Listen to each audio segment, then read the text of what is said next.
criar uma lacuna insuperável entre a prática e o sujeito, e justamente por isso, o problema colocado por Schelling se torna insolúvel para ele.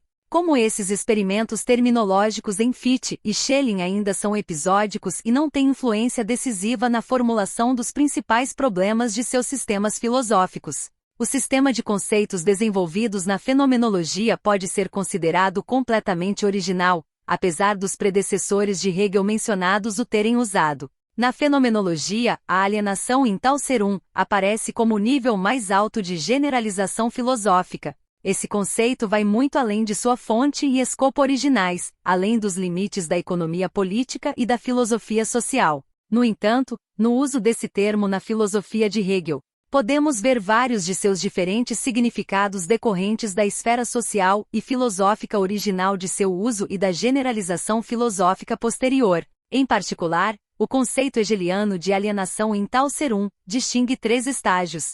Primeiro, uma complexa relação sujeito-objeto associada a qualquer tipo de trabalho, as atividades econômicas e sociais do homem. Isso levanta o problema da objetividade da sociedade, seu desenvolvimento, as leis desse desenvolvimento e o significado da ideia de que as pessoas fazem sua própria história não diminuem nem um pouco. Assim, a história é entendida como desenvolvimento dialético dos seres humanos, rica em interações e contradições, realizada por indivíduos socializados através da prática. Assim, Hegel deu um passo extremamente importante no entendimento dialético da ligação entre subjetividade e objetividade. Por um lado, em comparação com a teoria social do antigo materialismo, que não é capaz de conectar o papel subjetivo da prática humana com a objetividade do direito social, interpretada principalmente de maneira naturalista, clima, etc., e não conseguir sair das antinomias associadas ao exagero de uma delas, tendo momentos imóveis. Por outro lado, Hegel deu um grande passo adiante em comparação com Kant e Fichte, em que necessidade e objetividade formam, em relação à liberdade e à prática, um mundo estranhado completamente diferente, de origem diferente. Schelling, como é sabido, mesmo no estágio objetivo idealista de seu desenvolvimento, superou esse dilema apenas na forma de um presságio sombrio, mais declarativo do que filosófico. Em segundo lugar, estamos falando de uma forma especificamente capitalista de alienação em tal ser sobre o que Marx mais tarde chamará de fetichismo. Hegel, é claro, não tem ideias claras sobre esse ponto, não é porque ele só pode descobrir os fundamentos econômicos das contradições de classe como fatos sociais, pobreza e riqueza, não ser capaz de passar do conhecimento dos fatos para conclusões teóricas fundamentais. No entanto, ele já tem algumas especulações sobre a fetichização de objetos sociais no capitalismo, e pode-se argumentar que Hegel é o único pensador do idealismo clássico alemão que pelo menos sente esses problemas. É verdade que a imprecisão das ideias de Hegel no campo da doutrina econômica do valor leva ao fato de que esse grupo de subjetividade social, alienada, se funde constantemente com a primeira, e às vezes ele considera o que é uma propriedade fetichizada e específica que expressa apenas a essência da sociedade capitalista como consequência inevitável da prática humana em geral. Pelo contrário, apesar dessa falha, a crítica é um dos pontos centrais da avaliação marxista. O idealismo aqui leva Hegel a tais exageros que muitas vezes ele não percebe o papel mediador das coisas no processo de dissolução de objetos sociais nas relações humanas, frequentemente, mas nem sempre. Essa forma particular de idealismo, inerente às primeiras tentativas de desfigurar a subjetividade das formações sociais sob o capitalismo, surge primeiro, até onde eu saiba, com Hegel. Ela desempenha um papel muito grande na decomposição da escola de Ricardo. Por exemplo, Marx diz sobre Odskin, todo mundo objetivo, o mundo dos bens materiais retrocede para o segundo plano aqui como apenas um momento. Apenas uma manifestação de desaparecimento, mais uma vez criada pela atividade de pessoas que produzem socialmente. Compare esse idealismo com o fetichismo material bruto no qual tudo é convertido na teoria de Ricardo por esse incrível escrevinhador M.C. Coloche, onde não apenas a diferença entre homem e animal desaparece, mas também a diferença entre os vivos e as coisas. E depois disso, vamos apenas tentar dizer que diante do sublime espiritualismo da economia política burguesa, sua antítese proletária pregava o materialismo bruto, referindo-se exclusivamente às necessidades dos animais. Certamente, não se pode deixar de notar a profunda diferença entre Hegel e Odeskin. Este, já dos ensinamentos de Ricardo sobre valor, tira conclusões socialistas, não importa quão imprecisas e contraditórias elas sejam. Hegel, como vimos, enquanto trabalhava na fenomenologia, nem sequer entendia todos os problemas e contradições internas da teoria do valor de Smith. Ele não podia falar de conclusões socialistas. É claro que Odeskin poderia e deveria ter agido em todos esses assuntos de maneira muito mais decisiva do que Hegel. Essas diferenças não anulam, no entanto, o fato de Hegel ser caracterizado por uma orientação clara nessa direção e ser o único pensador que busca tirar conclusões filosóficas dos fatos econômicos. Terceiro, existe um significado filosófico extremamente geral do conceito de alienação. Filosoficamente, alienação in tal serum significa a mesma coisa que coisa Dingate, ou objetividade Gegenständlichkeit. É a forma em que a história do surgimento da objetividade assume uma expressão filosófica. Objetividade como momento dialético no caminho de um sujeito-objeto idêntico através da alienação in tal serum, para si mesmo. Hegel diz, na existência imediata do espírito, na consciência, existem dois momentos. O momento do conhecimento e o momento negativo em relação ao conhecimento da objetividade. Como o espírito se desenvolve e revela seus momentos nesse elemento, esse oposto é característico deles e todos agem como formas, gestaltem de consciência. A ciência que segue esse caminho é a ciência da experiência, cometida pela consciência. Uma substância é considerada na forma em que ela e seu movimento constituem um objeto de consciência. A consciência conhece e tem um conceito apenas sobre o que ela tem na experiência. Pois na experiência existe apenas substância espiritual, e precisamente como um objeto de si mesmo. Mas o espírito se torna um objeto, pois é esse movimento, consistindo no fato de que se torna para si mesmo algo mais, isto é, o objeto de si mesmo, e que supere esse outro ser. As tendências essenciais para a mistificação inerentes a essa superação, Huckname da objetividade, já são conhecidas por nós. Mas também sabemos que Hegel expandiu as possibilidades de desenvolver definições dialéticas significativas da realidade e do pensamento objetivos, precisamente devido à natureza processual da alienação in tal serum.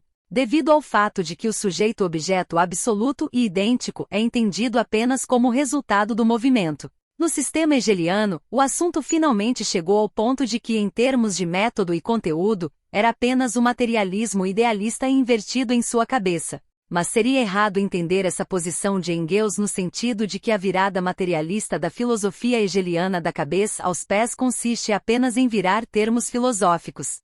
Pelo contrário, como nosso estudo mostrou, por causa do método idealista, os problemas mais fundamentais aparecem de uma forma completamente distorcida e, ao discutir questões particulares, suposições importantes são entrelaçadas com pilhas idealistas, às vezes conectadas na mesma frase. Seria errado acreditar que o que foi destacado em nosso estudo por uma questão de simplicidade e clareza, com o objetivo de alcançar a concretude histórica, continuou tão suavemente durante o estudo do próprio Hegel e que ele começou a recorrer à mistificação idealista apenas construindo seu sistema. Nós esperamos que o exposto tenha demonstrado convincentemente o fracasso de tal entendimento. Aqui devemos colocar alguns problemas críticos e nos limitar a isso, identificando ilegalmente a alienação in tal serum com coisa ou objetividade Hegel, definindo a essência da natureza e da sociedade e tentando enfatizar sua diferença, chega a um mal-entendido de suas diferenças. Segundo Hegel, tanto a natureza quanto a história são a alienação in tal serum do espírito, mas a natureza é uma espécie de alienação eterna fora do espírito, cujo movimento é, portanto, apenas aparente, apenas o movimento do sujeito. A natureza de Hegel não tem história real, esta é a última formação do espírito, a natureza é a sua formação direta viva, um espírito desapegado. Em seu ser atual, não passa de um desapego eterno de sua existência estável e de um movimento que restaura o sujeito. Pelo contrário, a alienação in tal serum na atividade social dos seres humanos, na história, é a alienação in tal serum do espírito no tempo, o que significa, de acordo com o conceito hegeliano, formação real, história real. É verdade que veremos que a teoria hegeliana da alienação in tal serum até transforma uma formação histórica verdadeiramente dirigida, no final, em um movimento aparente. Hegel fala dessa forma de alienação in tal serum, o outro lado de sua formação, a história, é um devir automediador, um espírito desapegado no tempo. Mas essa renúncia é exatamente o mesmo desapego de si mesmo, o negativo é o negativo de si mesmo. Essa formação reproduz algum movimento lento em uma série de espíritos, alguma galeria de imagens, dos quais cada um, sendo dotado de toda a riqueza do espírito, justamente por isso se move tão lentamente que o eu deve romper toda essa riqueza de sua substância e digeri-la. Uma vez que a realização do espírito consiste em conhecer perfeitamente o que é sua substância, esse conhecimento é a sua partida em si mesma, na qual deixa seu ser atual e transfere sua morfogênese para a memória. A consequência metodológica direta dessa diferença entre as formas de alienação intal serum, na natureza e na história já observamos na fenomenologia. Na segunda sessão, onde Hegel analisa a própria história, todos os problemas da filosofia da natureza desaparecem quase completamente. Eles são colocados apenas na primeira e terceira sessões. A compreensão da objetividade apresentada na terceira sessão contribui muito para a mistificação dos problemas dialéticos. Além disso, na metodologia hegeliana da pesquisa histórica, não há interação real entre natureza e sociedade. A história da natureza é removida da história do desenvolvimento social. Como estudante do iluminismo, Hegel, é claro, está ciente da relação entre natureza e sociedade. Sobre a determinação do desenvolvimento social por condições naturais, clima, etc. Ainda mais importante é o fato de que a dialética do pensamento histórico, como Hegel, nem sequer fala sobre a história do desenvolvimento da natureza. E isso apesar da grande descoberta histórica de Kant sobre o surgimento do sistema solar, que, aliás, não afetou o sistema filosófico kantiano e não deu historicidade à sua compreensão da natureza, apesar das aspirações sintomáticas de alguns contemporâneos de Hegel, em particular Goethe, de aplicar a ideia de desenvolvimento ao mundo orgânico. Na filosofia da natureza de Hegel, é claro, existe uma linha de desenvolvimento, mas, segundo ele, não é precisamente o desenvolvimento histórico que não se desdobra no tempo. Tal desenvolvimento é reconhecido por Hegel apenas na história da sociedade humana. Obviamente, isso não se segue, como se a filosofia hegeliana não tivesse tendências opostas. Mas nada mais são do que observações feitas de passagem e não relacionadas ao contexto geral. Assim, por exemplo, na lógica de Iena, é feita uma tentativa de interpretar evolutivamente a história da Terra, desde os níveis mais baixos até a consciência. No entanto, essa visão é constantemente invadida pela visão de que existe uma e apenas uma história. A Terra, segundo Hegel, quando o início da história humana já aparece em sua forma final, sua história cessou completamente. Mas essa história em si é algo contraditório. Apresentamos as considerações resumidas de Hegel sobre esse assunto, pois são muito características de seu ponto de vista. Como o momento de sua circulação, a Terra está congelada, Erstartes, que deixou o processo, neste exato momento é realmente o todo, no qual o caráter da certeza é capturado, mas sua certeza inerente é a certeza que não está sujeita ao tempo. A Terra, portanto, a qualidade dessa integridade é apenas uma imagem de um processo sem o próprio processo. O processo de vida da Terra está presente como tal apenas em seus elementos, que não representam sua própria integridade. O processo em si, portanto, tem um passado para esse conteúdo, Vergangenheit. Preservar sua vida no tempo e descrevê-lo como uma sequência de momentos não está relacionado ao conteúdo desse processo como tal. Como essas declarações de Hegel são internamente contraditórias em saltos explícitos, identificamos repetidamente importantes posições dialéticas e históricas. Não ficaremos surpresos que essa separação acentuada de alienação, isto é, objetividade na natureza, da história também contenha o ponto positivo de que Hegel também sentiu diferenças significativas aqui. Ele procura compreender a especificidade da história humana, e essa compreensão ocorre naquela época em que pensadores que desenvolveram, como ele, a dialética do idealismo objetivo, eram muito unilaterais e voltados para a natureza, Schelling e Goethe. Quando depois deles floresceu a construção romântico-mística de categorias natural-filosóficas, que criou o perigo do desaparecimento completo da concretude real do processo histórico. Em vista dessas circunstâncias históricas, fica claro por que Hegel, em sua metodologia, insiste na diferença entre natureza e história e às vezes, enfatizando a prioridade do espírito sobre a natureza, ele interpreta essa diferença em um sentido humanista e moralista. Ele fala sobre isso nas palestras de Iena. De fato, um único espírito, sendo enérgico por natureza, pode ter forte estabilidade em si e afirmar sua individualidade. Em sua oposição negativa à natureza, é como se fosse algo diferente de si mesmo, ele despreza o poder dela, e nesse desprezo, a aliena de si mesmo e se liberta dela. E de fato, o indivíduo é tão grande e livre, quão grande é sua negligência pela natureza. Apesar da nitidez desta formulação, não se deve perder de vista o fato de que Hegel aqui fala de um indivíduo ativo separado, e seu raciocínio não contradiz de maneira alguma sua polêmica com a violência contra a natureza inerente ao idealismo especulativo de Fichte, e não supera essa controvérsia. Marx estava em solidariedade com essa posição de Hegel, que foi preservada em seus trabalhos posteriores. Lafargue diz que Marx gostava de citar um ditado hegeliano: até o pensamento criminoso de um vilão é mais majestoso e sublime do que todas as maravilhas do céu. Em uma formulação tão dura, Hegel enfatiza o lado específico do desenvolvimento social humano em contraste com o desenvolvimento da natureza. E se Hegel nem percebe o desenvolvimento em relação à natureza, então, graças a essa distinção, pelo menos afeta a essência do desenvolvimento social, a saber, que as próprias pessoas fazem sua própria história. Marx, levando em conta a objetividade e a unidade da história da natureza e da história da sociedade no processo de conhecimento, enfatizou sua diferença. Por exemplo, no local em que, em conexão com a ideia de Darwin, ele fala sobre técnica natural e a necessidade de criar uma história crítica da técnica. E não seria mais fácil escrever porque, de acordo com Vico, a história humana é tão diferente da história da natureza que a primeira é feita por nós, a segunda não é feita por nós.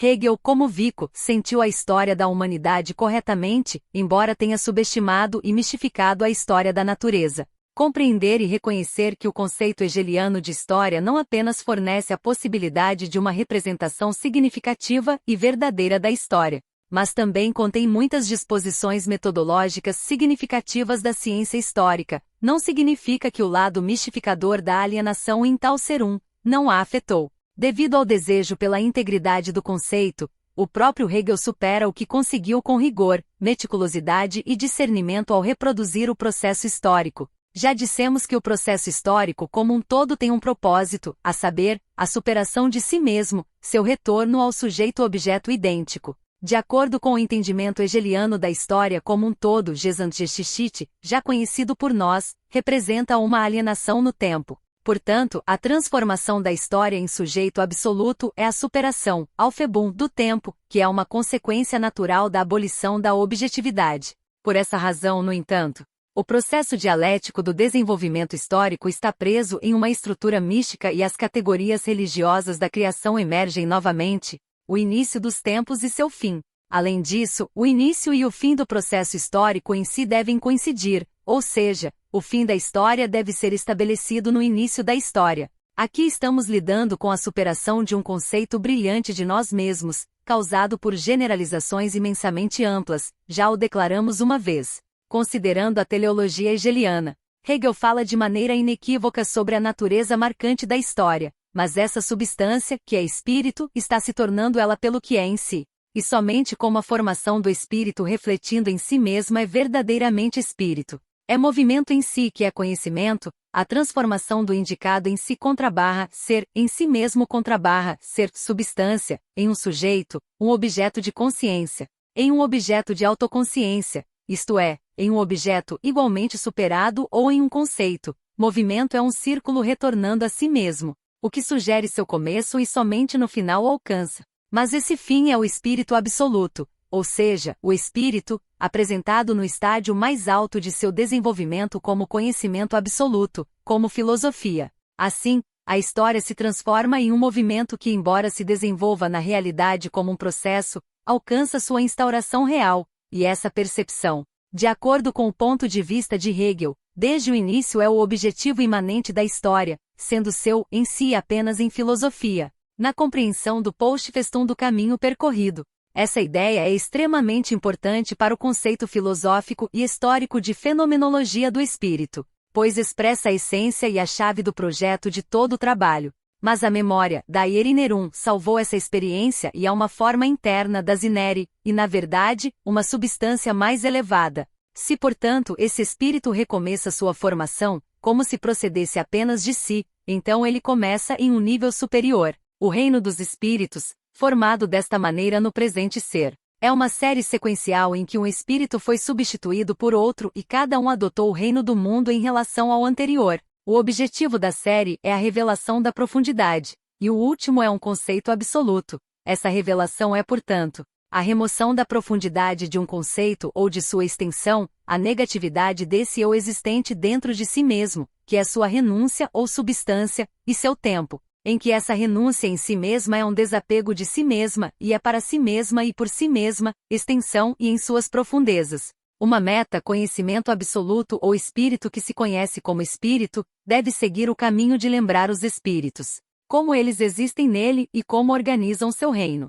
Salvando-os contra a barra na memória se considerarmos do lado de sua livre existência, que está na forma do acaso, a história, do lado de sua organização, compreendida no conceito, é a ciência do conhecimento. Os dois lados juntos, a história compreendida no conceito, constituem a memória do espírito absoluto e de seu Gólgota, a realidade, a verdade e a confiabilidade de seu trono, sem as quais ele ficaria sem vida e solitário, somente, do cálice deste reino de espíritos. Sua infinidade é espumada por ele. Esta é essencialmente a autossupressão da história. A história se torna apenas o cumprimento de uma meta que existe desde o início em seu sujeito, em seu espírito e, portanto, sua imanência é superada. Não é a própria história que incorpora sua própria lei real e seu próprio movimento. Sua regularidade e seu movimento adquirem existência real apenas na ciência, que compreende a história em conceitos e a remove em valor absoluto. Mas a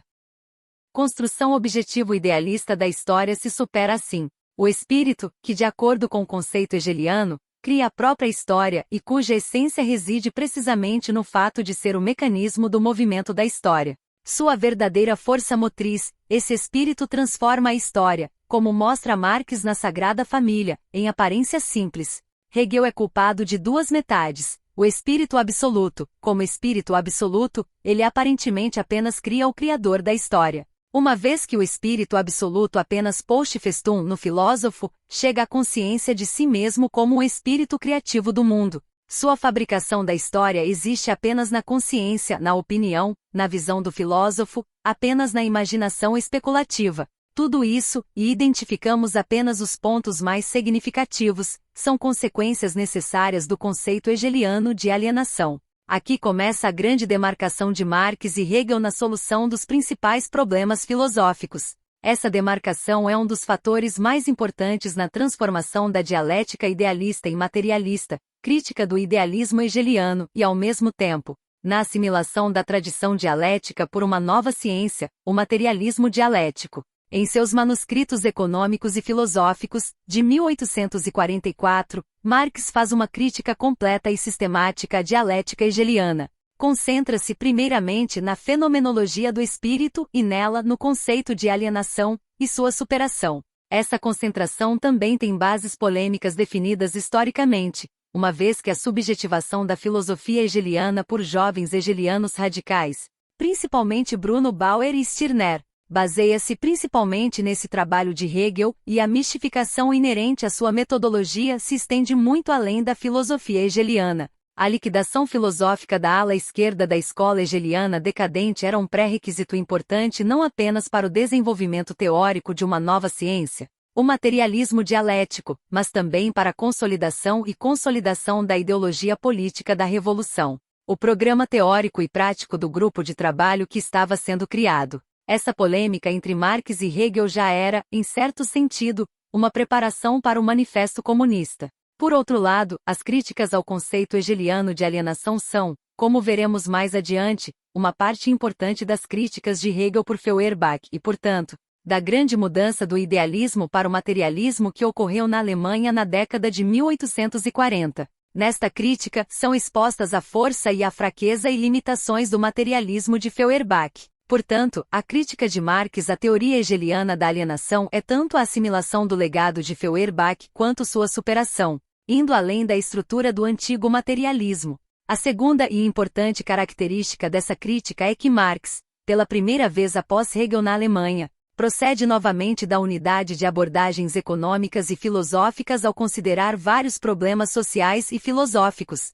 Certamente, essa unidade é realizada por Marx em um nível incomparavelmente mais alto que Hegel, tanto em termos econômicos quanto filosóficos. Em um sentido filosófico, a questão reside, como sabemos, em superar do ponto de vista do materialismo a dialética idealista. Mas a crítica de Marx ao idealismo é baseada em um nível de conhecimento substancialmente mais alto do que o hegeliano, inerente à economia política. As reflexões econômicas de Marx já contêm críticas socialistas das visões dos clássicos da economia política. Um artigo brilhante do jovem Engels em Anuários Franco-Alemães, Análise Antecipada de Marx. Somente uma crítica socialista da economia capitalista e sua compreensão científica nas obras dos clássicos nos permite revelar o verdadeiro movimento dialético na própria vida econômica, na prática econômica do homem. Somente esse conhecimento concreto dos jovens Marx e Engels, que melhoram rapidamente o desenvolvimento real dialético da vida econômica,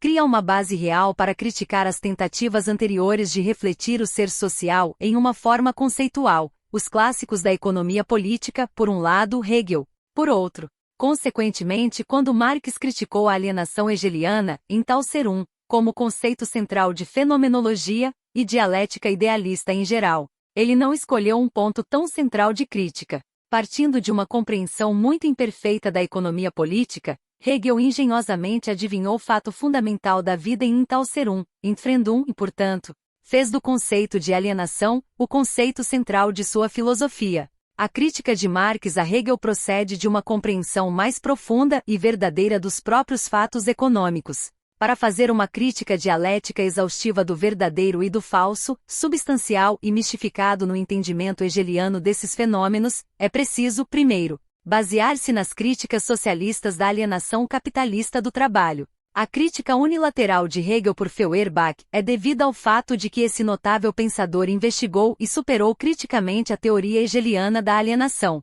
apenas em suas conclusões filosóficas extremas. Feuerbach desconhece o fato de que esse conceito é gerado pela própria realidade e de maneira contraditória. Reflete a relação entre economia política e filosofia contida na alienação hegeliana. Portanto, sua crítica permanece unilateral, incompleta e abstrata. Portanto, como veremos, ele não pode superar, apesar de sua oposição filosófica a Hegel, como materialista ou idealista, a mente estreita de Hegel, que em última análise não é filosófica, mas de natureza social e inextricavelmente ligada à sociedade burguesa. A estreita conexão entre economia política e filosofia nos manuscritos mencionados de Marx é, portanto, uma profunda necessidade metodológica, um pré-requisito para realmente superar a dialética idealista de Hegel. Portanto, seria extremamente superficial acreditar que a polêmica entre Marx e Hegel começa apenas na última parte dos manuscritos econômicos e filosóficos,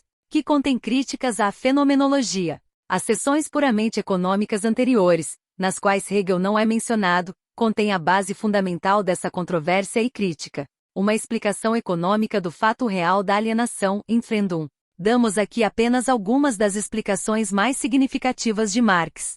Ele procede dos fatos reais da economia capitalista, descartando a robinsonada econômica em todas as suas formas. De fato, com essa abordagem, a robinsonada deduz a divisão do trabalho, a troca etc. da mesma forma que a teologia deduz a origem do mal da queda, ou seja, a economia política burguesa se transforma em algo dado, o ponto de partida, precisamente a ocorrência da qual ela deveria explicar. Com base na análise dos fatos reais da economia capitalista, Marx fornece a seguinte descrição do Entfremdung que surge no próprio processo de trabalho. O objeto produzido pelo trabalho, seu produto, resiste ao trabalho como algum tipo de criatura estranha, como uma força independente do produtor. Trabalho é trabalho, fixo em um determinado objeto, incorporado nele, é a objetivação do trabalho. A realização do trabalho é sua objetivação. Naquelas ordens que deveriam ser economia política, essa é a implementação do trabalho, sua atualização atua como exclusão do trabalhador da realidade.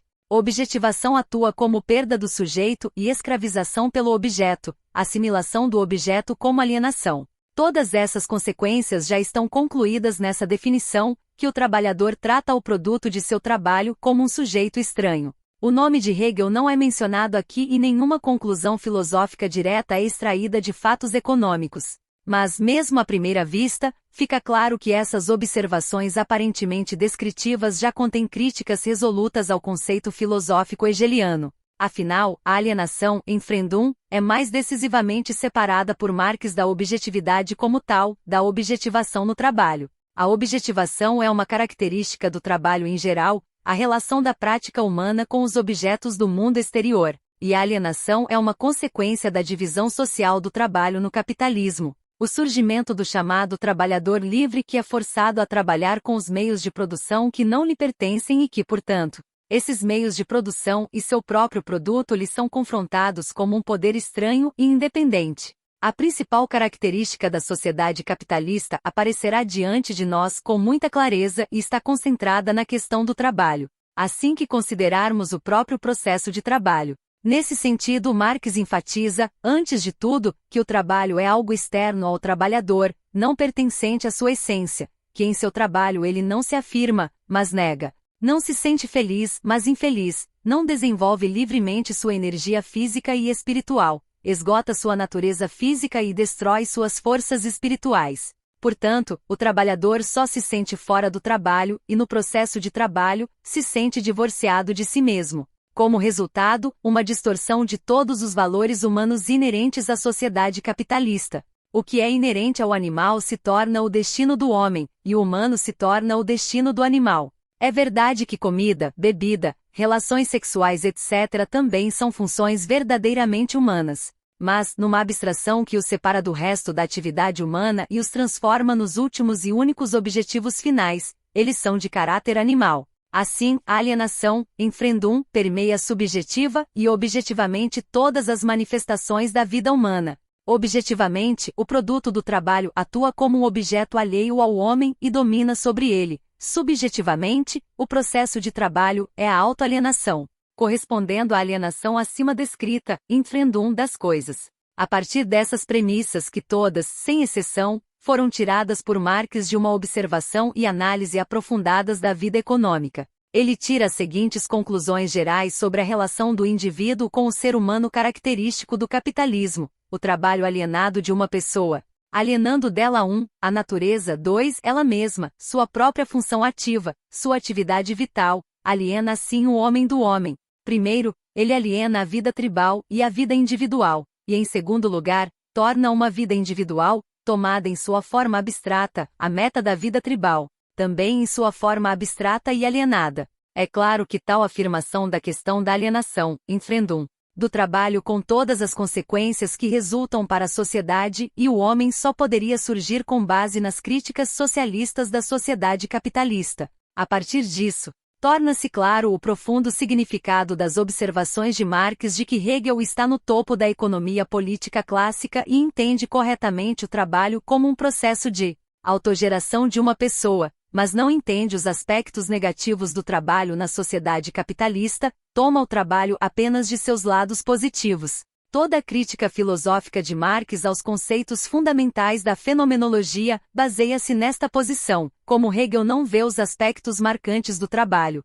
ele não pode filosoficamente deixar de incorrer em divisões falsas e associações falsas de mistificações idealistas. Já citamos as críticas de Marx de que a filosofia hegeliana tende ao idealismo acrítico. Esse idealismo acrítico é expresso, em particular, no entendimento de Hegel da própria filosofia, e aqui nos encontramos no centro da crítica filosófica da fenomenologia.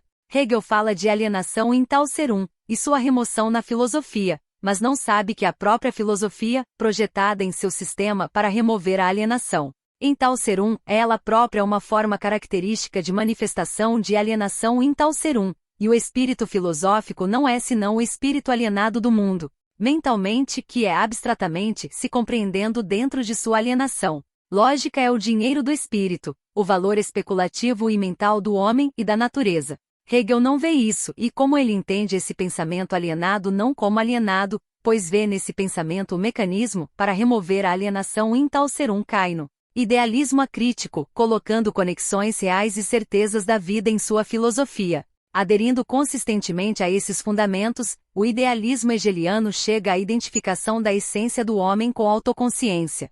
Portanto, qualquer alienação da essência humana para ele nada mais é do que uma alienação da autoconsciência. A alienação da autoconsciência não é vista como uma expressão da verdadeira alienação da essência humana refletida no conhecimento e no pensamento. Pelo contrário, a alienação real é, em sua parte mais oculta, e revelada apenas pela filosofia, nada mais do que uma manifestação da alienação do verdadeiro ser humano, a autoconsciência. Portanto, a ciência que compreende isso é chamada fenomenologia. Assim, qualquer apropriação reversa de uma essência de objeto alienada aparece como sua inclusão na autoconsciência. Uma pessoa que possui sua essência é apenas a autoconsciência que possui a essência objetiva. Portanto, o retorno do sujeito ao eu é a apropriação reversa do sujeito. As observações críticas de Marx demonstram claramente como essa falsa identificação de uma pessoa com autoconsciência surge necessariamente de uma falsa compreensão de Entfremdung na vida pública. Marx revela e critica o lado subjetivo, a identificação falsa de uma pessoa com autoconsciência, e o lado objetivo, a identificação da alienação, Entfremdung, com a objetividade em geral. Em seus pensamentos econômicos, Marx, guiado pelos fatos da vida real, traça uma linha clara entre objetivação no trabalho como tal e alienação, Entfremdung, do sujeito e objeto na forma capitalista de trabalho. É por isso que ele é capaz de revelar sua falsa identificação com Hegel. Marx critica o fundamento metodológico da fenomenologia desta maneira: o suposto e alemã, embora a questão da superação esteja, na filosofia hegeliana, por um lado, como forma abstrata da própria dialética, por outro, é de grande importância para a filosofia social e filosofia da história de Hegel. O choque de tendências progressistas e reacionárias de Hegel está, portanto, concentrado no processo dialético contraditório de superação, cujas críticas acabamos de traçar em Marx. A crítica socialista da alienação descobriu, na forma capitalista do trabalho, o método real, e sujeito à superação real, de ser da alienação. Uma generalização filosófica dessa crítica mostra que o conceito hegeliano de alienação, segundo o qual a consciência, em seu ser como tal, está em si, contém um momento reacionário significativo, a proteção do existente, apesar de sua superação histórica. O fato de Hegel constantemente ter uma tendência oposta em relação à história passada apenas confirma a correção das críticas de Marx e Engels, à presença, na filosofia hegeliana, de uma contradição insolúvel entre método e sistema. Essa contradição e suas tendências desempenham um papel enorme nos grandes debates ideológicos dos anos 40, que realizaram os preparativos ideológicos para uma revolução democrática. Aqui estamos lidando com duas visões de mundo diferentes, que no entanto levam igualmente à passividade política. Há um mal-entendido dos problemas específicos da Revolução Democrática e, além disso, no sentido teórico, há um mal-entendido da Revolução em geral. O significado geral desses problemas vai muito além das controvérsias da década de 1840, uma vez que a falsidade das proposições teóricas avançadas está enraizada no caráter da vida social do capitalismo. E os debates da década de 1840 sobre a forma hegeliana de superação dialética determinaram apenas a forma na qual esses problemas foram postos. Uma das formas dessas falsas visões é o desenvolvimento direto do idealismo hegeliano, sua subjetivação adicional, a hipertrofia de seus erros idealistas pelos jovens hegelianos. Primeiro, consideramos a primeira linha de crítica a Hegel. Se, de acordo com Hegel, alienação é, em última análise, a alienação da consciência, ela é removida na consciência, apenas devido à consciência. No próprio Hegel, a coincidência do conhecimento absoluto com o filósofo que possui esse conhecimento permanece inexplicável. Em virtude de sua objetividade, Hegel se opõe à interpretação dessa coincidência como inerente apenas ao indivíduo. No entanto, essa tendência está imanentemente presente na posição hegeliana. Heinrich Heine está certo, mostrando, na forma de ironia e auto-ironia, as seguintes consequências: eu nunca fui um pensador abstrato, e sem verificação. Aceitei a síntese da doutrina hegeliana, porque suas conclusões lisonjeavam minha vaidade. Eu era jovem e arrogante, e minha arrogância ficou satisfeita quando aprendi com Hegel que o Senhor Deus não é quem, como minha avó pensava. O que Heine expressou ironicamente aqui se transformou, na filosofia da autoconsciência de Bruno Bauer, em uma doutrina filosófica e política que teve um efeito perigoso e prejudicial tanto na inteligentsia alemã de esquerda quanto, transformando-se em verdadeiro socialismo no partido proletário que surgiu. Se considerarmos a crítica aguda de Marx na Sagrada Família a essa teoria de Bauer, veremos que ela surge diretamente da crítica filosófica acima da superação de Hegel, e deve-se notar também que a arrogância intelectual de Bauer, o soberano desprezo pela atividade das massas na história, também representa uma direção especial que surgiu da filosofia hegeliana e da compreensão hegeliana da história, mas perdeu importantes tendências progressistas e realistas. Subjetivista, exagerou seu idealismo inerente. Marx fala desses pontos de vista de Bauer da seguinte maneira: os inimigos do progresso, fora das massas, são apenas os produtos da auto-humilhação, a abnegação e alienação das massas que adquiriram existência independente, dotadas de suas próprias vidas. Portanto, as massas, rebelando-se contra os produtos existentes de sua auto-humilhação, se rebelam contra sua própria falta, assim como um homem, falando contra a existência de Deus, opõe-se à sua própria religiosidade. Mas como esses resultados práticos da autoalienação das massas existem na realidade, no mundo exterior, a massa é forçada a lutar com eles também externamente. E de maneira alguma esses produtos de seu autoestranhamento podem ser considerados apenas fantasmagoria ideal, simples alienações da autoconsciência, e não se pode desejar destruir a alienação material através de uma ação espiritualista puramente interna. O jornal Lustalo já em 1789 tinha o lema: os grandes parecem ótimos para nós apenas porque nós mesmos estamos de joelhos. Vamos nos levantar. Mas para subir, não basta fazer isso em pensamento, deixando um jugo real e sensível pairando sobre a cabeça real e sensível, do qual não se pode livrar por ideias. Enquanto isso, a crítica absoluta Bruno Bauer aprendeu com a fenomenologia de Hegel pelo menos uma arte: transformar correntes reais, objetivas e existentes fora de mim em correntes exclusivamente ideais, exclusivamente subjetivas, existentes exclusivamente em mim e, portanto, transformar todas as batalhas externas e sensíveis em batalhas de ideias puras. Dificilmente é necessário esclarecer que a ideologia de Bauer cresce diretamente a partir do entendimento hegeliano de alienação e sua superação. Nem seu perigo político precisa ser esclarecido, nem o fato de que tal ideologia da arrogância passiva dos intelectuais na sociedade capitalista ainda esteja viva e eficaz, embora hoje não busque apoio teórico na filosofia hegeliana. Mas o fato de a filosofia de Hegel fornecer uma razão significativa para essas visões é demonstrado não apenas pela história da década de 1840, mas também, de uma forma particularmente aguda e grotesca, pela história do neo-hegelianismo da era do imperialismo. Passamos agora à segunda forma de crítica da dialética hegeliana, ou seja, a crítica de Hegel por Feuerbach, e consideramos brevemente a atitude de Marx em relação a ela. Marx considera positivamente essa crítica como proveitosa porque Feuerbach apresentou a forma hegeliana de superação como uma restauração dela. Já mencionamos por outras razões decisivas a esse respeito as disposições das críticas de Feuerbach a Hegel. Marx considera o grande mérito de Feuerbach como prova de que a filosofia de Hegel é uma religião restaurada, além de um desejo de desenvolver o verdadeiro materialismo e, finalmente, sua crítica à superação, negação da negação. Nós nos restringimos ao último ponto aqui. Feuerbach está absolutamente certo quando a negação da negação, que afirma ser absolutamente positiva. Este positivo é o primado do ser acima da consciência. Segundo Feuerbach, na dialética hegeliana no processo de superação, a relação entre ser e consciência é colocada na cabeça. E Feuerbach traça como a restauração teórica da religião através da filosofia segue essa transformação idealista de Hegel. Marx resume as observações de Feuerbach. Desse modo, Feuerbach considera a negação da negação apenas uma contradição da filosofia consigo mesma, como uma filosofia que afirma a teologia, transcendência etc., depois de negá-la, ou seja, afirma a teologia contrária a si mesma. Marx aceita esse lado materialista das críticas de Feuerbach, mas critica sua unilateralidade. O último consiste, em primeiro lugar, no fato de Feuerbach considerar a alienação como um problema exclusivamente filosófico e, portanto, imerso na abstração.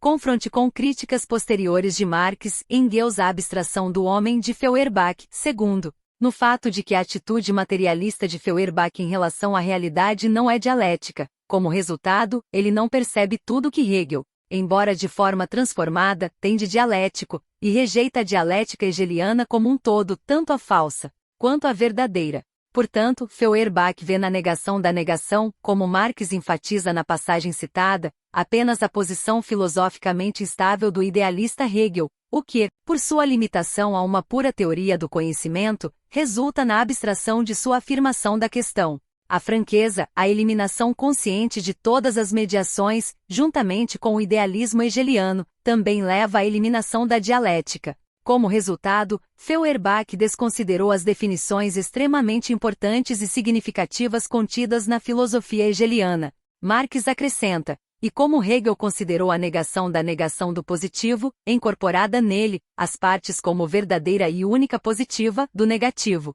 incorporadas nele, como o único ato verdadeiro e o ato de autorrealização de todo ser. Ele encontrou apenas a expressão lógica e especulativa abstrata para o movimento dessa história, que ainda não é a história real de uma pessoa como um suposto sujeito, mas é apenas um ato de geração. A crítica socialista do capitalismo, portanto, revela na fenomenologia de Hegel algumas definições verdadeiras e essenciais do processo que Marx chamará de pré-história do desenvolvimento humano, enquanto Feuerbach, que permanece, ainda que de maneira diferente de Hegel, no mesmo ponto de vista burguês, é capaz apenas de um confronto congelado em relação à dialética hegeliana. Ao expor a fenomenologia, Marx cita alguns pontos significativos nos quais certas características dessa pré-história da humanidade são corretamente capturadas pelo pensamento de Hegel. Ao mesmo tempo, Marx enfatiza que a ideia de alienação, Entfremdung, e sua superação, embora idealisticamente distorcida e tornada reacionária por Hegel, não é,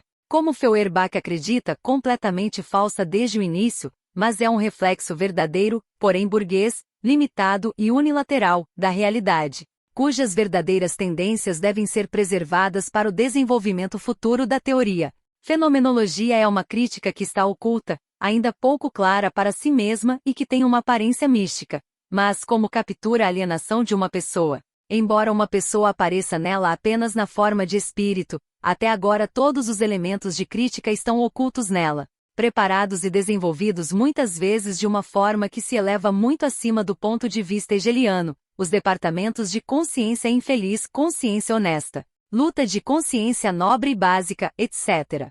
Embora ainda de forma alienada, são elementos críticos de regiões inteiras, tais como, por exemplo, religião, Estado, vida civil, etc. A crítica verdadeiramente abrangente de Marx à dialética hegeliana cresce, assim, em uma crítica à avaliação unilateral e limitada de Feuerbach de Hegel e, ao mesmo tempo, em uma crítica ao materialismo metafísico de Feuerbach, uma crítica à sua rejeição à dialética. Um exame mais detalhado dessas críticas está além do escopo de nosso trabalho. Para nós, é importante apenas o fato de que a forma de crítica de Feuerbach ao idealismo de Hegel, na luta ideológica dos anos 40, levou a consequências políticas muito perigosas. As críticas de Feuerbach à negação da negação retornam corretamente ao ser material diretamente sensível, mas Feuerbach é incapaz de expressar em conceitos o movimento dialético inerente à própria vida material. Marx revela, em suas teses sobre Feuerbach, que este não soube mostrar seu lado prático sensível, a principal desvantagem de todo o materialismo anterior, incluindo o de Feuerbach, é que o objeto, a realidade, a sensibilidade são tomados apenas na forma de um objeto, ou na forma de contemplação, e não como atividade sensível humana, prática, não subjetivamente. Portanto, o lado ativo, em contraste com o materialismo, foi desenvolvido pelo idealismo, mas apenas abstratamente, uma vez que o idealismo, é claro, não conhece a atividade sensível real como tal. Feuerbach quer lidar com objetos sensoriais que são realmente diferentes dos objetos mentais, mas ele assume a atividade humana como uma atividade objetiva. Portanto, na essência do cristianismo, ele considera verdadeiramente humano apenas a atividade teórica, considerando que a prática é adotada e fixada apenas na forma suja mercantil de sua manifestação. Portanto, ele não entende o significado de atividade revolucionária, praticamente crítica. Ponto. É óbvio que a preparação política e econômica da crítica filosófica de Hegel, e acima de tudo, a estrita separação entre objetividade e alienação, Entfremdung, na prática humana prepara uma crítica não apenas ao idealismo hegeliano, mas também ao materialismo mecanicista de Feuerbach. É aconselhável traçar, pelo menos brevemente, as consequências decorrentes disso em relação à luta ideológica e política dos anos 40. Em suas observações sobre Feuerbach, Engels esclareceu e criticou fortemente o aspecto mais importante da atitude de Feuerbach em relação à realidade. Engels cita a seguinte declaração: o ser não é um conceito universal que é separado das coisas. O ser é uma proposição de essência. Qual é a minha essência? Tal é o meu ser. A linguagem já identifica o ser e a essência. Somente na vida humana, e somente isso em casos anormais e infelizes, estando o ser separado da essência. Acontece aqui que a essência do homem não é encontrada onde ele existe, mas precisamente por causa dessa separação, ele já, no verdadeiro sentido, não encontra onde seu corpo está realmente localizado, lá onde é seu coração. Engels conclui essa ideia com uma avaliação sociopolítica aguda das consequências políticas necessárias dessa posição filosófica, consequências que, subjetivamente sinceras e convencidas de seu democratismo revolucionário, é claro, Feuerbach não pretendeu, mas que, no entanto, resultaram de sua rejeição da dialética hegeliana, da rejeição, por ele, de todas as ligações e definições mediadoras, de seu retorno ao imediatismo. Essas consequências refletem a cegueira de Feuerbach em relação à vida social e econômica do capitalismo.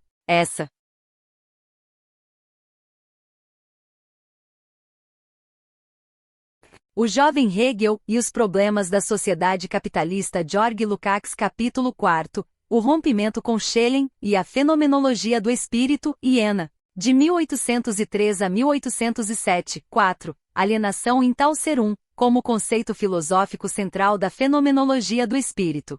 Antes de prosseguir com uma análise detalhada do conceito de alienação em tal ser é útil reproduzir pelo menos brevemente o desenvolvimento desse problema na filosofia anterior e o surgimento desse conceito em Hegel. Lembre-se de que no período de Berna do desenvolvimento das visões republicanas do jovem Hegel, a positividade denotou certo estabelecimento ou conjunto de pensamentos que, sendo uma objetividade morta, se opunham à subjetividade da prática humana como algo estranho. Já neste período, o conceito de positividade foi apresentado para revelar o caráter específico da sociedade de então. Entretanto, o jovem Hegel se opôs fortemente à era não positiva da democracia moderna grega. Sua filosofia da história estava cheia de esperança.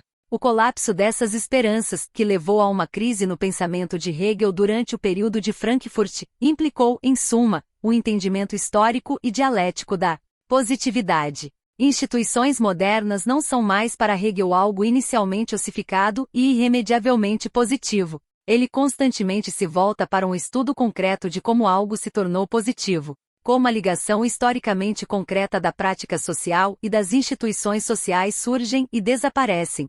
Essa grande concretude histórica é alcançada, como sabemos, paralelamente ao processamento gradual de Hegel dos resultados teóricos da economia política clássica britânica, com um interesse crescente nos problemas econômicos do capitalismo, com uma penetração mais profunda neles.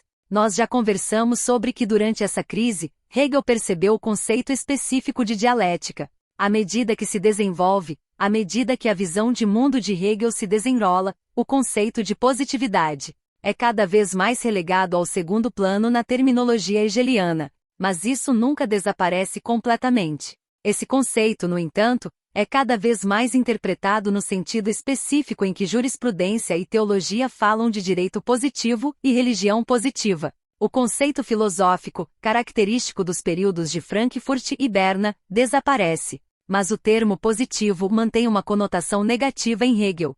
A filosofia de desenvolvimento de Hegel não permite que nenhuma instituição justifique o fato da duração de sua existência como uma desculpa para sua preservação. Esse tipo de positividade no desenvolvimento e aprofundamento da filosofia hegeliana, apenas o termo positividade é superado, mas não o problema que lhe foi associado durante o período de Frankfurt, a saber, a atitude dialética da prática social humana em relação aos objetos criados por ela mesma. Dificilmente é necessário repetir aqui os resultados de nossa análise do período de Iena no desenvolvimento das visões de Hegel, nem em relação ao seu conteúdo social, nem em relação às especificidades da terminologia filosófica. Cada vez mais, com a contínua experimentação da terminologia, está sendo afirmado que na prática pública do homem, o imediatismo inicial, a naturalidade deve ser superada. Nesse processo, a natureza é substituída por um sistema de obras criadas pelo homem na prática, no trabalho e pelo trabalho.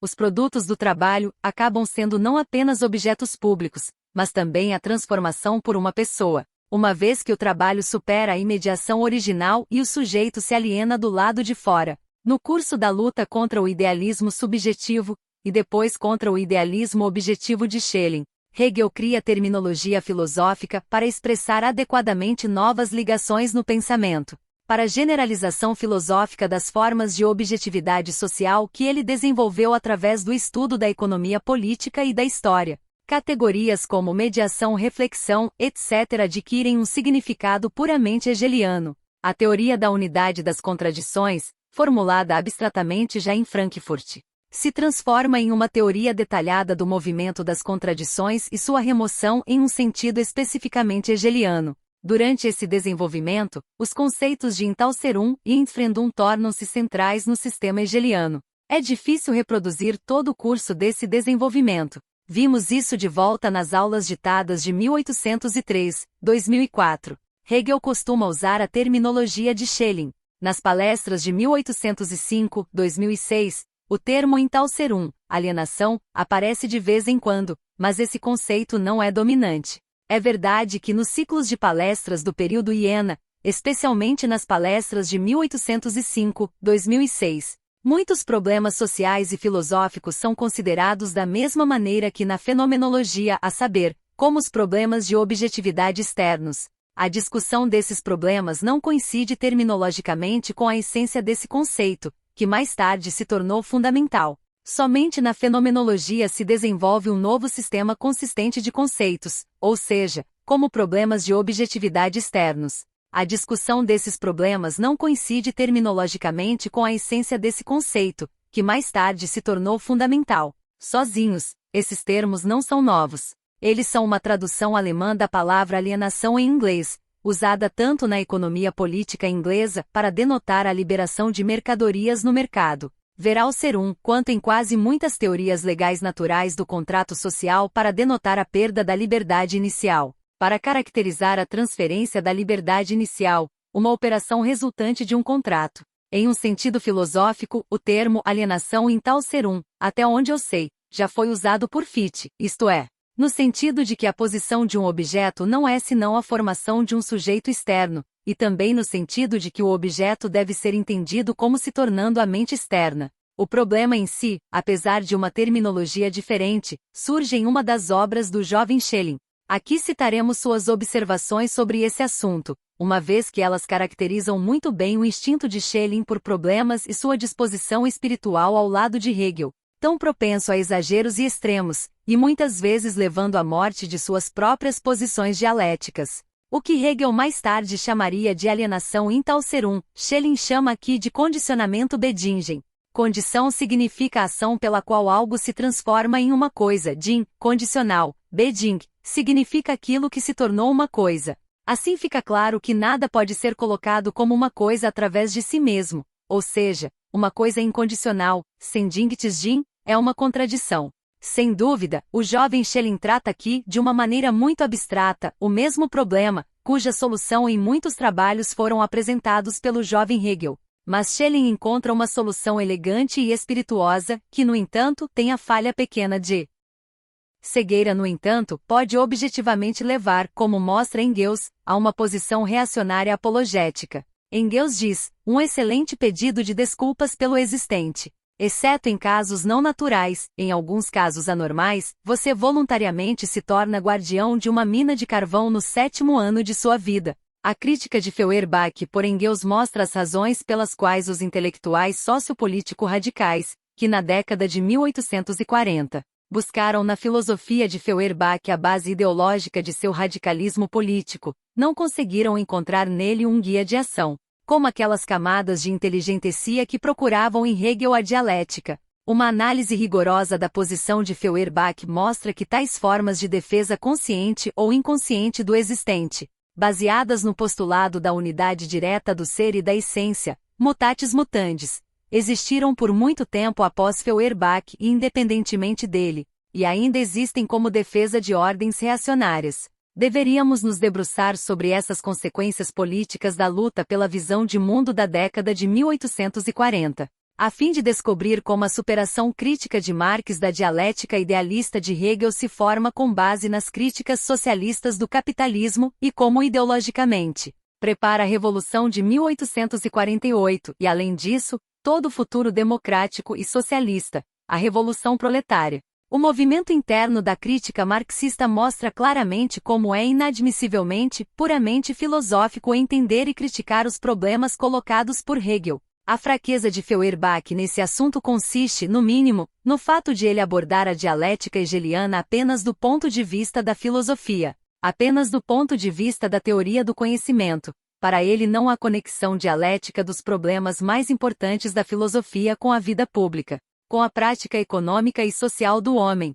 Pelo fato de Hegel ter percebido essas ligações, que embora às vezes em vão, ele lutou para transformar em fundamento de sua dialética, resulta vantagem, em certo sentido em certas áreas de sua filosofia, apesar do idealismo, em comparação com a filosofia de Feuerbach. Portanto, a forma de dialética desenvolvida por Hegel representa um estágio decisivo na história mundial da filosofia, a forma mais alta de dialética idealista e, ao mesmo tempo, a filosofia burguesa em geral, um elo intermediário com o qual o surgimento do materialismo dialético está diretamente conectado. Lenin não estava ciente dos manuscritos de Marx que analisamos em detalhes e nos quais ele, dando uma avaliação crítica da filosofia de Hegel, estabelece as interconexões mais importantes entre economia política e dialética.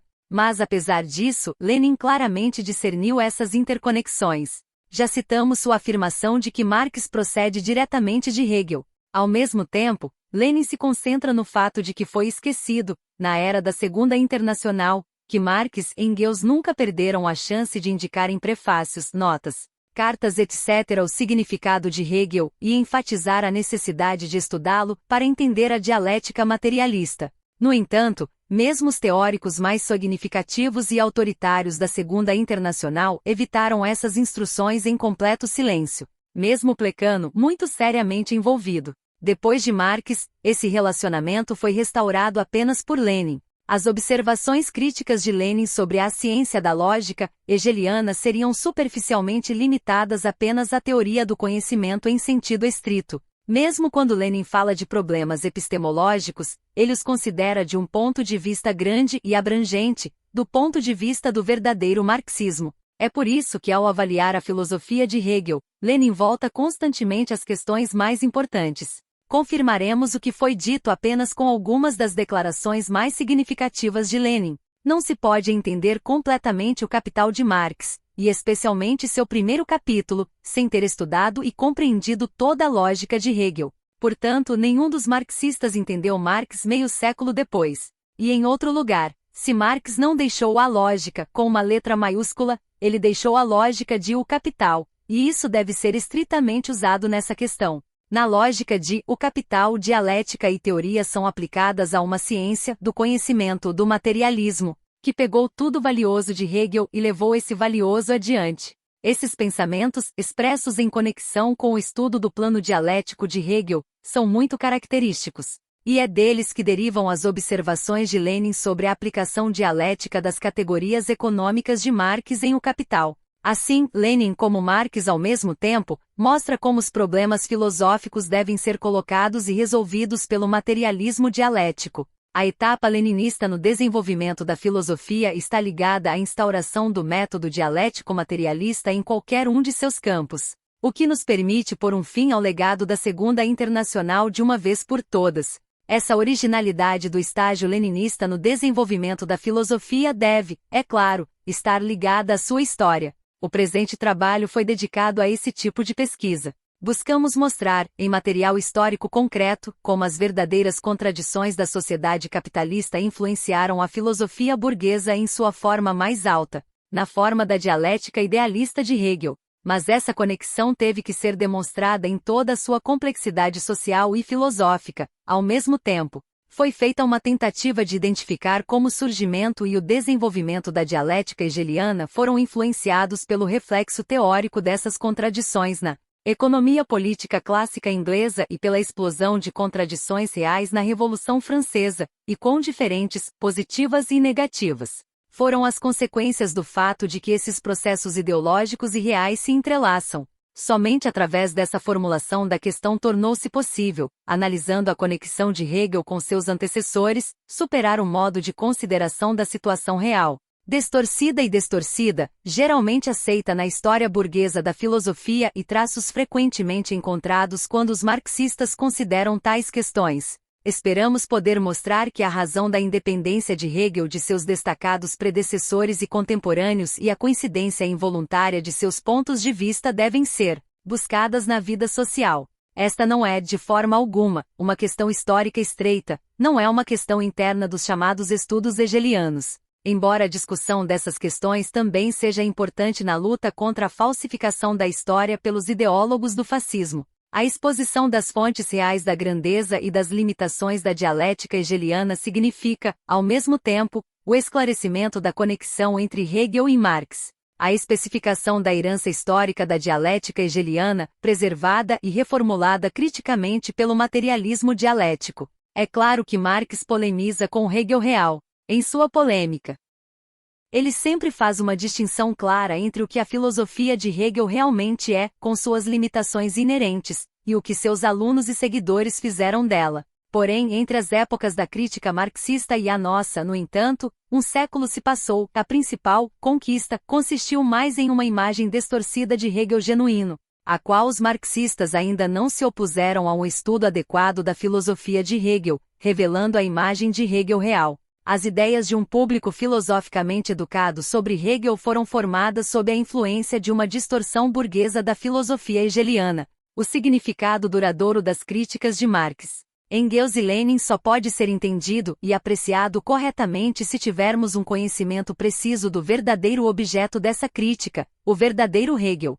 Somente graças a essas interconexões se torna claro o significado filosófico da pesquisa econômica e das visões econômicas de Hegel. Não importa quão imperfeitas e contraditórias possam ser, e analisamos suas contradições internas em detalhes em diferentes contextos. O fato de que o pensador que completou a dialética idealista foi o único filósofo dessa época que tentou seriamente entender a economia, a estrutura da sociedade capitalista.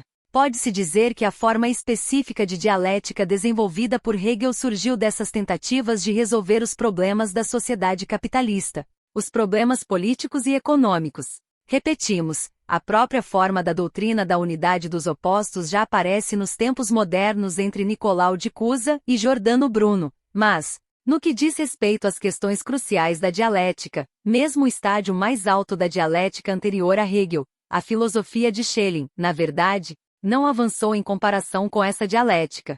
Somente categorias especificamente hegelianas, cuja ocorrência e inconsistência aqui analisadas, deram à dialética essa altura epistemológica. A elaboração das definições essenciais das quais ela pôde proceder diretamente, através de uma transformação crítica e superação de seu antecessor, para a dialética materialista de Marx. O grande significado da crítica de Marx a Hegel reside precisamente nisso. Graças a ela, a grandeza histórica de Hegel se torna verdadeiramente compreensível. Cada pensador, como Hegel disse, é filho de seu tempo, como tal, está naturalmente associado aos seus antecessores. No entanto, ao determinar a posição e o significado do pensador, deve-se perguntar quanto ele depende da bagagem substancial e metodológica emprestada inevitavelmente de seus predecessores e quão capaz ele é de comparar imparcialmente o conteúdo e a forma de sua filosofia, que ele emprestou, com a própria realidade e, assim, superá-los e desenvolvê-los criticamente. Quanto ele procede da própria realidade e quanto é restringido pela tradição filosófica estabelecida pelos antecessores. Aqui a diferença qualitativa está enraizada entre Fichte e Schelling, por um lado, e Hegel, por outro, sem mencionar os pensadores menores daquela época, que, no entanto, são verdadeiros colossos em comparação com os luminares da filosofia burguesa de hoje. Certamente, os pontos de partida e a direção do desenvolvimento da filosofia de Fichte e Schelling também são determinados pela realidade social objetiva. Mas em termos filosóficos, ambos permanecem dentro da estrutura da filosofia kantiana e, por exemplo, quando Schelling passa do idealismo subjetivo para o objetivo, ele não supera a formulação de problemas e suas soluções por Kant, mas apenas fornece uma combinação diferente destes. Ir além da filosofia de Kant permanece com ele mais declarativo do que verdadeiramente filosófico. Hegel é o único filósofo do período pós-Kant que originalmente abordou, no sentido mais profundo da palavra, os problemas da época. Depois de analisar detalhadamente seus primeiros passos, vimos que, sem exceção, os problemas da dialética, embora ainda não de forma teoricamente madura, surgiram da reflexão sobre eventos históricos mundiais da época, como a Grande Revolução Francesa e a Revolução Industrial na Inglaterra. Somente durante o desenvolvimento de seu próprio sistema Hegel formou uma ligação ideológica genuína com seus antecessores. Mas essa conexão é crítica desde o início, indo além dos limites teóricos do pensamento kantiano. Somente quando a vida social da Alemanha da época empurrou a dialética hegeliana para estruturas estreitas, às vezes filisteias, como vimos, a relação de Hegel com seus antecessores se torna perceptível. Entre os representantes daquela época histórica, apenas Goethe pode ser comparado com Hegel. Não é por acaso que nos materiais preparatórios para a fenomenologia do espírito se encontra uma longa discussão sobre o Fausto de Goethe. Nos dois trabalhos, foram expressas aspirações semelhantes. Foi feita uma tentativa de generalizar enciclopedicamente os estádios de desenvolvimento dos seres humanos até o estádio atingido naquele momento e apresentá-los em um movimento imanente em sua regularidade interna.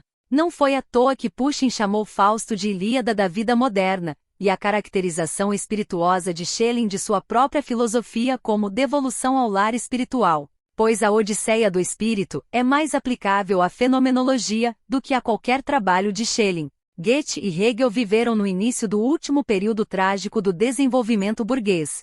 Ambos revelaram as contradições insolúveis da sociedade capitalista, permeando todo o seu desenvolvimento, a brecha entre o indivíduo e a humanidade. A grandeza desses pensadores é, por um lado, que eles não têm medo dessas contradições e estão tentando expressá-las no mais alto nível filosófico ou poético. Por outro lado, uma vez que vivem no início desta era, os dois conseguem criar uma imagem abrangente, profunda e sintética da experiência genérica da humanidade. O desenvolvimento de sua consciência genérica.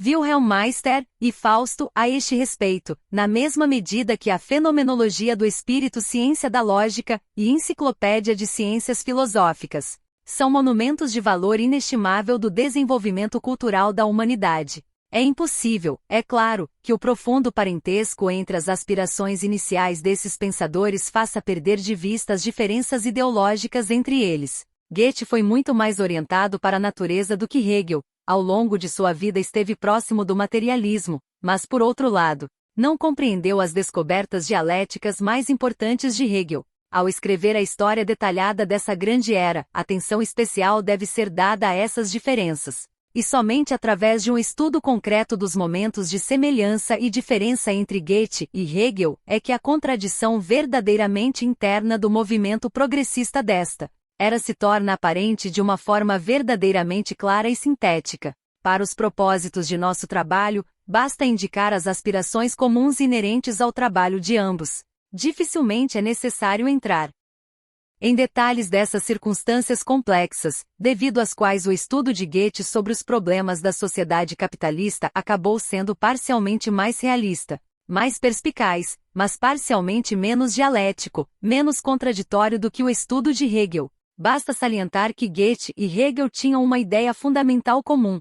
Eles procediam do trabalho, entendido como autogeração de uma pessoa, e o fato de que essa ideia, embora não em uma forma econômica consciente, já apareça no fragmento do jovem Goethe prometeu, e tenha, o que eloquentemente caracteriza a diferença entre Goethe e Hegel, tom antirreligioso. Mas nas grandes obras de Goethe, o problema da autogeração do homem pelo trabalho se transforma em um conflito de personalidade com a sociedade capitalista, em uma crítica humanista aguda a esta, em críticas que não perdem de vista a ideia de progresso humano, que está pronto para abrir seu caminho, atravessando espinhos, mas não inferior a qualquer romantismo reacionário. Traçar paralelos mecânicos e mesquinhos entre as criações de Goethe e a filosofia de Hegel seria um pedantismo ridículo. Mas o caminho traçado por Goethe em Wilhelm Meister e Fausto coincide, em uma grande perspectiva histórica, com o caminho pelo qual o espírito da fenomenologia hegeliana se move, nunca, por um momento, negligenciando a ideia do progresso humano, que está pronto para abrir seu caminho, abrindo caminho entre os espinhos, mas não inferior a nenhum tipo de romantismo reacionário.